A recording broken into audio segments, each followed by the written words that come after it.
Surviving Adolescence, a Roadmap for Teens and Their Parents, by Calvin A. Colarusso, M.D., Clinical Professor of Psychiatry, University of California at San Diego. Read by Ken Maxon. Copyright 2011 by Calvin A. Colarusso, M.D., all rights reserved. Published by True Nature Productions. Introduction. The key to survival is knowledge.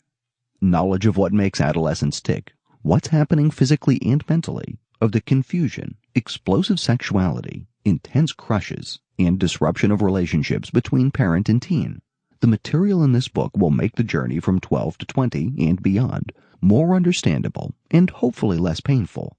With understanding and knowledge, adolescence can be fun for both teens and their parents.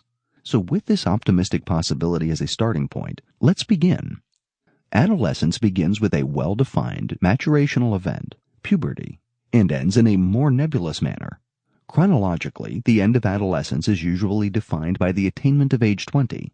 But as many parents know, as do those of us who never really want to grow up, adolescent themes and behavior can be found in any age group.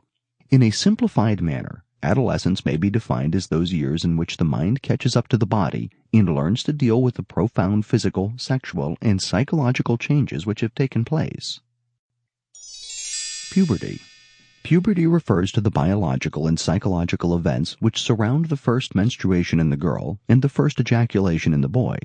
Mary knew it was coming, but was terrified that her first period would occur at school. John's first ejaculation was a wet dream.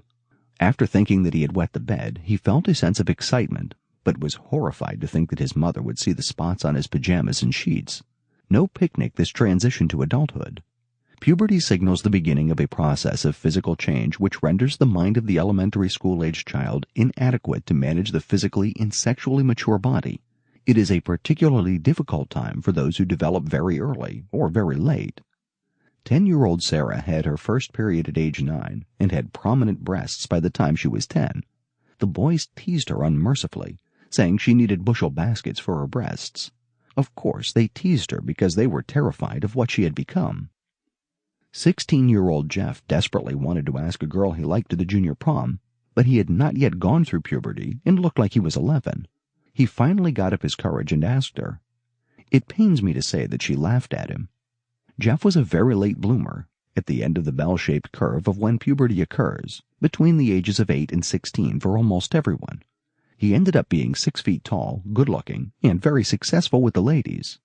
But the memory of that horrible rejection still pained him in his 40s. Sample complete. Ready to continue?